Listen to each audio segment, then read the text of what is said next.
하신 하나님 말씀 신명기 16장 9절에서 12절까지 말씀입니다. 구약성경 신명기 16장 9절에서 12절.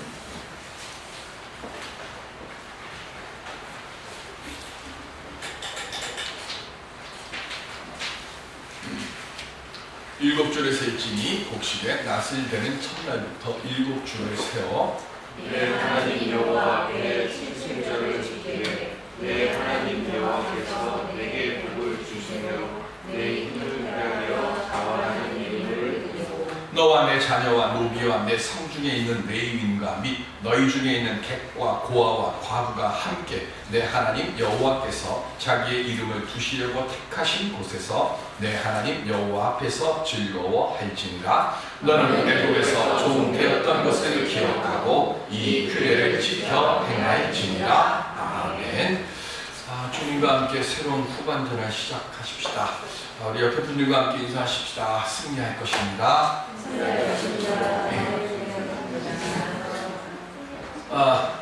영화 배너 이야기에 보면 유다가 반역죄로 노예 신세가 돼서 갤리산에 노젓는 노예로 묶인 채 노를 젓는 괴로운 시간들을 지나가는 장면이 나옵니다.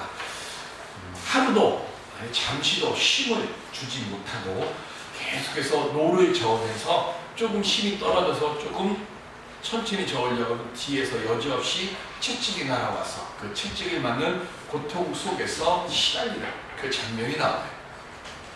말로 표현할 수 없는 그런 가혹한 세월이 흘러갑니다.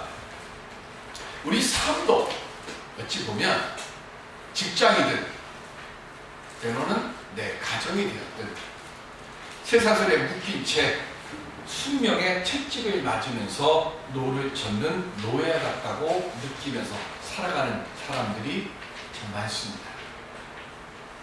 주위를 이렇게 둘러다보면 많은 사람들이 그렇게 행복해하는 것처럼 보여요. 행복한 인생을 사는 것 같은 그런 사람들의 모습들이 내 눈에 들어와요. 그래서 나도 모르게 다른 사람들은 모두 저렇게 즐겁게 살고 행복하게 사는데 왜 나만 이렇게 힘들게 노를 저으면서 살아야 하는가 하고 불평하고 원망을 토해낼 때가 많습니다. 그런데 조금만 눈을 넓게 돌려보면 다른 사람들도 모두 힘겹게 노를 젓고 채찍에 맞아서 쓰러지고 있는데 근데 그게 내 눈에는 안 보여요. 그래서 서로 다른 사람들을 바라보며 부러워합니다. 누구네 집 어느 집사 같은 아내만 있으면 어느 집사님 같은 남편만 있으면 내가 일은 안 한다고 그렇게 우리 비교하면서 남들의 이야기를 그렇게 행복하게 생각하는 사람들. 그러다가 영화의 장면이 확 바뀝니다. 베노라고 하는 영화를 처음부터 끝까지 안 봐도 요 장면은 많이 나오는 거예요. 그리스 수도 그 당시 안디오키아에서 전차 경기가 있습니다. 한때 백풀이었던 그런데 누명을 씌워서 노예로 그를 넘겨놓던 로마인 장수 메살라하고 전차 경주를 합니다. 함께했던 많은 전차들이 다 부서져서 사람들이 죽고 부상당하고 그런 장면들이 나오다가 마지막에 메살라가 유다를 향해서 채찍을 막 휘두릅니다. 처음에 채찍에도 맞고요. 채찍이 피하다가 어떻게 하다가 채찍이 또 날아왔을 때 유다가 그 맨살라의 채찍을 손으로 딱 잡습니다. 그리고는 맨살라하고 유다하고 서로 밀고 당기는 이 일을 하다가 맨살라가 이 채찍 이거에 흑듭니다. 그만 마차 잡는 이 전차를 운전하는 걸 잠시 방심을 해가지고 전차가 전복이 되고 맨살라는 나중에 죽기 전에 용서해달라고 하는 얘기하고 죽죠. 그때 찰튼 헤스톤이 원래 운동을 많이 해서 근육이 그렇게 좋은 사람이었는지는 모르지만 영화에 보면 맨살라하고 밀고 땡기기를 할 때 그때 유다 찰튼 헤스톤의 팔이 영화 장면에 탁 나오는데요. 울그럭불그럭하는 팔 근육이 딱 나옵니다. 그 유다의 그 엄청나고 그 강한 팔의 힘이 어디서 만들어졌죠? 그가 겔리선 노예의 자리에서 등에 채찍을 맞으면서 그렇게 노를 저으면서 그 고난의 자리에서 그렇게 고난 속에서 내가 죽지 않으려고 그렇게 노 저을 때 그때 하나님 그 채찍과 맞서서 싸워 이길 수 있는 힘을 그 고난의 자리에서 하나님이 키워주셨습니다. 고난이 지금은 죽을 만큼의 괴로움이 되지만 잔인한 운명의 채찍을 맞으면서 내가 꿋꿋하게 믿음과 그리고 성실함의 노를 졌다 보면 하나님께서 반드시 그 노력에 복리를 붙여서 우리의 강인함의 예금 계좌 속에 쌓여가게 우리를 지켜주시고 우리와 함께하여 주실 줄로 믿습니다. 그러므로 힘들고 어려울수록 더욱더 기도와 믿음의 노를 힘껏 저 나가시기를 바랍니다. 반드시 우리가 그렇게 행할 때 하나님의 은혜 창고에서 한꺼번에 승리의 인출을 허락하여 주시는 복된 날을 우리 모두에게 허락하여 주실 줄로 믿습니다. 이 은혜의 자리에 모두 서는 우리 모두가 되시길 주님의 이름으로 축원드립니다. 이스라엘의 3대 절기입니다. 제가 3대 절기가 있을 때마다 계속해서 얘기를 합니다.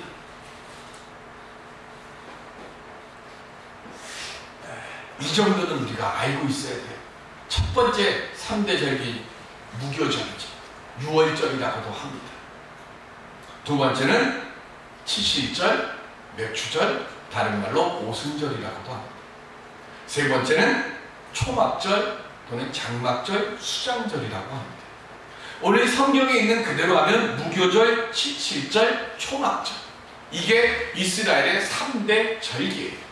그런데 이 무교절, 수장절 할 때 이 절이 히브리어로 명사 하근데 이게 원래 동사 하가구에서 나온 말입니다. 이 말의 뜻이 두 가지가 있어요. 첫 번째는 뭐냐면 순례의 길을 떠나다라고 하는 의미입니다. 이스라엘의 모든 남자들은 이 3대 절기 중에 적어도 한 번은 반드시 하나님께서 지정해 놓으신 중앙 성소에 와서 예배의 순례의 걸음을 옮겨야 돼요. 그래서 절, 하가그를 써놓은 거예요.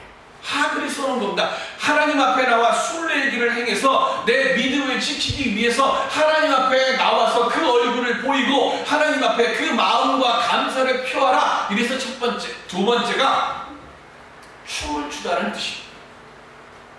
하나님 앞에 나와서 지금 순례의 길을 행하려 오는데 그 여정이 어떤 사람은 몇 날 며칠이 걸리고 어떤 사람은 한 달이 걸릴 수 있는 전 세계에 흩어져 사는 그들이 그 먼 길을 순례의 길을 올 때 아이고 지겨워 아이고 하고 이 마음이 아니라 내가 하나님의 전에 올라갈 때 시편 120편 이하에 지금 예루살렘에서 그 사람들이 모든 것을 잃어버린 뒤에 예루살렘 성을 회복하고 그들이 돌아올 때 성전으로 올라가는 노래들이 쭉 기록되어 있는데 저 멀리 바벨론에서부터 하나님께로 돌아올 때 내가 너무 기뻐서 춤을 추면서 내가 하나님의 전으로 예루살렘으로 올라간다고 하는 말씀들이 나와요. 하나님 앞에 올 때는 그렇게 춤을 추는 마음으로 나와오라는 거예요. 칠칠절, 맥추절, 6월절이 지난 7주 첫날입니다. 그래서 칠칠절이라고 하는 거예요.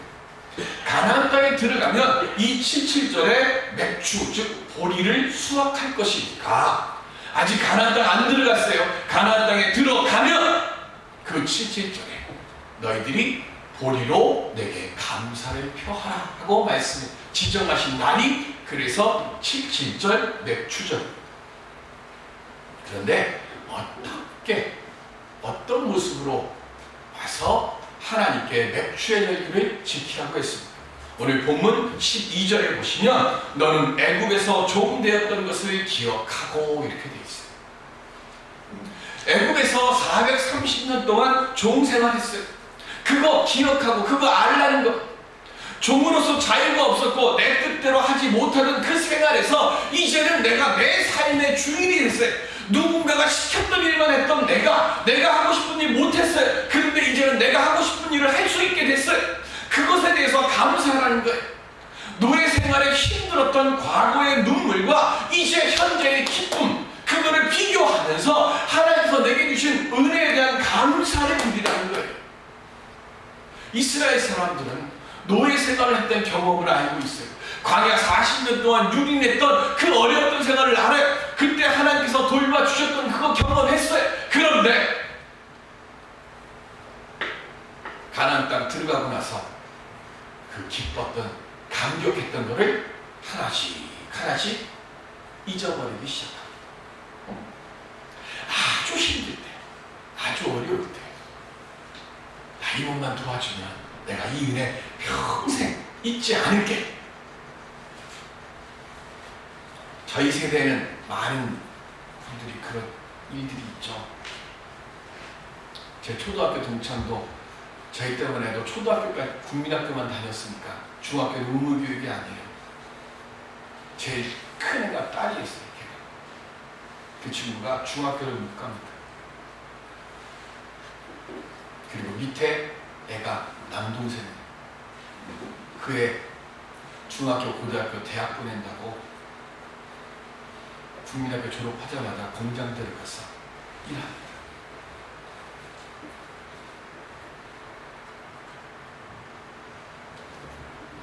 근데 그 잘난 동생이 누나가 그렇게 했다는 거를 몰라요. 지 잘나서 된 줄 알더라.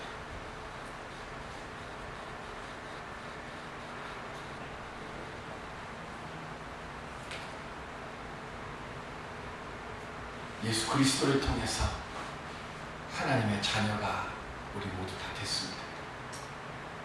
죄와 죽음의 사슬에 매인 우리들도 예수 그리스도의 십자가의 은혜로 구원받은 자가 됐습니다. 그런데 문제는 말로는 내가 하나님의 자녀가 됐다고 머리로는 생각해요. 그래서 요한복음 1장 13절에 시작, 이는 혈통으로나 육정으로나, 시작, 이는 혈통으로나 육정으로나 사람의 뜻으로 나지 아니하고 오직 하나님께로부터 난 자들이니라. 아멘. 영접하는 자, 곧 그 이름을 믿는 자에게는 하나님의 자녀가 되는 권세를 주셨어요. 그래서 그거를 믿고 있는 자들에게는 육적으로나 혈통으로나 사람의 뜻으로 난 게 아니라 하나님께로부터 난 자들이라고. 그런데 여러분들 인생에 의미 있는 변화와 체험을 주 안에서 경험해보셨습니까? 내가 하나님의 사람이라고 하는 확신을 언제 가져보셨습니까? 이렇게 은혜 체험을 해도 감사를 드리지 못할 때가 많은데, 은혜를 체험하지 못하면 이스라엘 백성들이 430년 노예 생활을 경험하고 40년 광야의 은혜를 경험해도 단 며칠 동안의 목마름 때문에 하나님을 원망하고 하나님의 사람 모세를 죽이려고 돌멩이를 들어던집니다. 거듭남의 은혜를 경험하지 못하는 우리는 주님의 은혜에 감사하는 마음을 갖지 못합니다.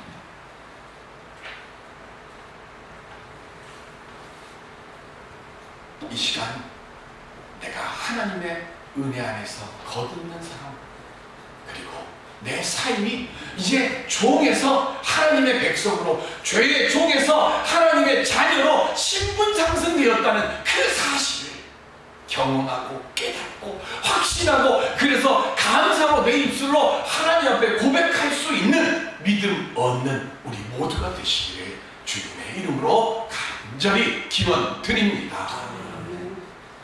두 번째는 누구랑 함께하라고 했느냐? 11절에 보시면 너와 내 자녀와 노비와 내 성중에 있는 레위인과 및 너희 중에 있는 객과 고아와 과부가 함께 내 하나님 여호와께서 자기의 이름을 두시려고 택하신 곳에서 내 여호와 하나님 앞에서 즐거워하라 그랬습니다. 가족과 객과 이게 주가 아니에요. 주는 뭐냐면 고아와 과부. 그들이 모두 다 하나님 앞에서 즐거워할 수 있게 하라는 겁니다. 즉 사회적으로 나약한 사람들과 함께 즐거워하라는 거예요. 로마서 12장 15절에 오시면 시작. 즐거워하는 자들과 함께 즐거워하고 우는 자들과 함께 울라. 아멘. 내 즐거움이요 다른 사람의 슬픔이 되면 안 돼요. 나는 좋다고 웃는데 내 웃는 것 때문에 다른 사람이 분노하고 슬퍼하고 이를 갈면 안 된다는 거예요. 내가 슬퍼하면 다른 사람도 함께 슬퍼해 줘야 되고요. 내가 웃을 때 저 사람이 웃으니까 우리도 기쁘다고 그렇게 웃을 수 있는, 그렇게 즐거울 수 있는 그 삶의 모습이 되어야 한다는 거예요. 내 즐거움이 모두의 즐거움이 되고 그렇게 하나님은 즐거움을 함께 공유하기를 원하시는 거예요. 그래서 느헤미야 8장 10절에 보시면 시작. 느헤미야가 또 그들에게 이르기를 너희는 가서 살진 것을 먹고 단 것을 마시되 준비하지 못한 자에게는 나누어 주라. 이 날은 주의 성일이니 근심하지 말라. 여호와로 인하여 기뻐하는 것이 너희의 힘이니라 하고. 아멘. 주님의 성일날 뭐 하지 말라고요? 근심하지 말라. 그러기 위해서 뭐 하라고요? 나누어 주라.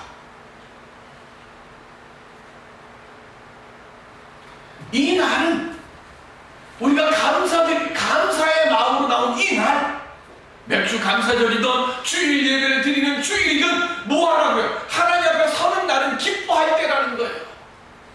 내 삶이 힘들고 어려워도 하나님 앞에 서는 그 자리, 그 장소, 그 시간에는 기뻐하는 마음.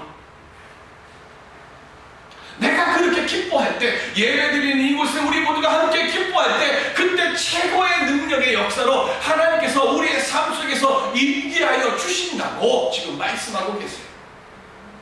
오늘 우리 모두 다 합심의 귀한 기쁨을 얻는 귀한 심령들이 될 수 있기를 주님의 이름으로 축원드립니다. 세 번째는 무엇을 드리고 오라고 했습니까? 10절에 보면 내 하나님 여호와 앞에 7절을 지키되 내 하나님 여호와께서 내게 복을 주신 대로 내 힘을 헤아려 자원하는 예물을 드리고 그랬습니다. 받은 은혜에 대한 감사의 마음을 들고 나오라는 겁니다. 감사하는 사람에게 감사가 쌓이고 불평하는 사람에게는 고통이 쌓여요. 감사하는 만큼 내 믿음이 생기고 감사하는 만큼 하나님의 복된 능력을 갖게 되는 줄로 믿습니다. 스펄전 목사님, 유명한 목사님, 그분이 하신 유명한 말씀 중에 불행할 때 감사하면 불행이 끝나, 형통할 때 감사하면 형통이 연장된다 그러셨습니다. 물론 감사한다고 했어요. 내 환경이 확 바뀝니까? 환경 안 바뀝니다. 그런데 내가 바뀌잖아요.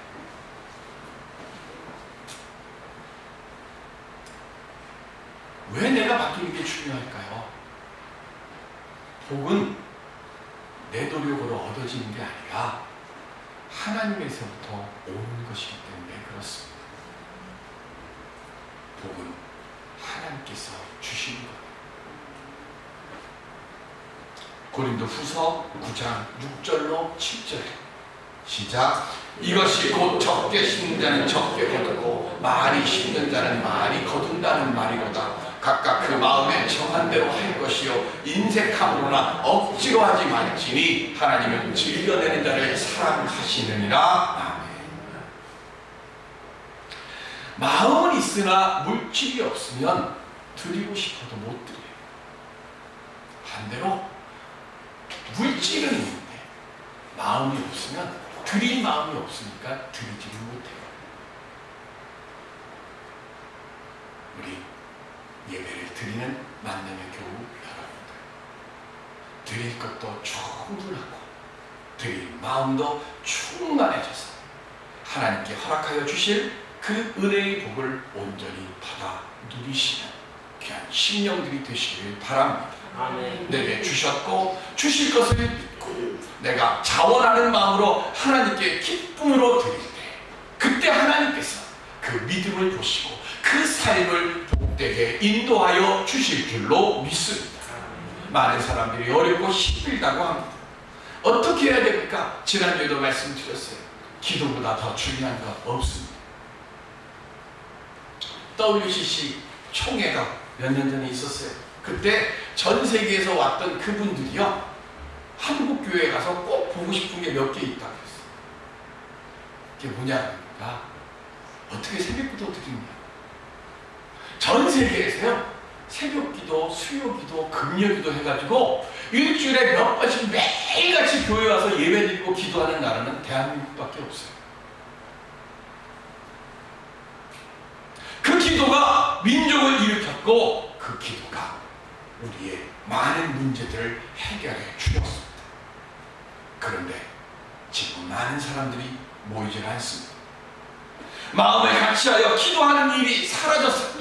바쁠수록 기도해야 하는데 바빠서 기도하지 못하는 시대가 되고 말았습니다. 교회가 마음을 같이해서 기도하는 것을 중단하다 보니까 이 사회에서 교회가 능력을 잃어버렸어요. 고난의 때마다 전 세계적으로 다 똑같습니다.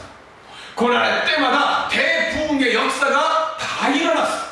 왜 그랬을까요? 특별히 우리 대한민국은요, 고난의 때가 오면 저마다 나부터 나 먼저 하며 회개하는 기도의 운동을 시작했어요. 기도를 운동이라고 하니까 이상하죠. 회개하자. 회개의 기도를 시작했어요.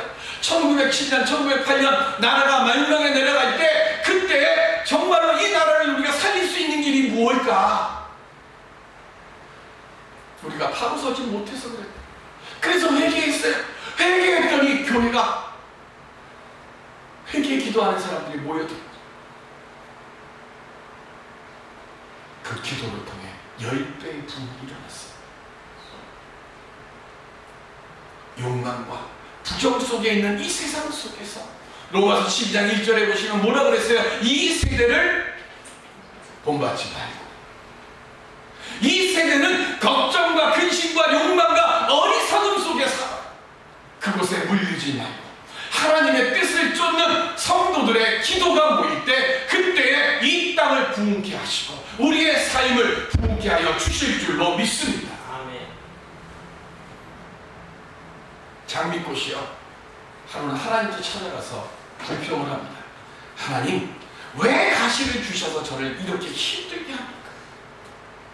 그때 하나님이 장미꽃에게 뭐라고 대답했어요? 야, 난 너한테 가시를 준 적이 없어. 너 원래 가시나무였는데 거기다 내가 장미를 준 거야.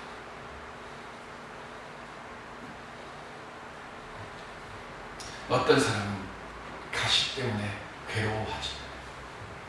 어떤 사람은 가시 같은 인생에 하나님께서 장미로 장식해 주셔서 감사합니다 고백합니다. 힘드십니까? 어려우십니까? 내 마음속에 잃어버린 감사한 제목들을 먼저 회복하시기 바랍니다. 다투고 싸우고 그래서 찾아와서 제가 그 얘기를 했어요.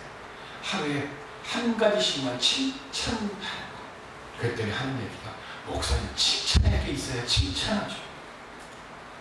그래서 제가 한마디 딱 했습니다. 칭찬하고 싶은 마음이 없으니까 칭찬할 것이 안 보입니다. 힘들고 어려울 때 감사의 제목을 찾아보십시오.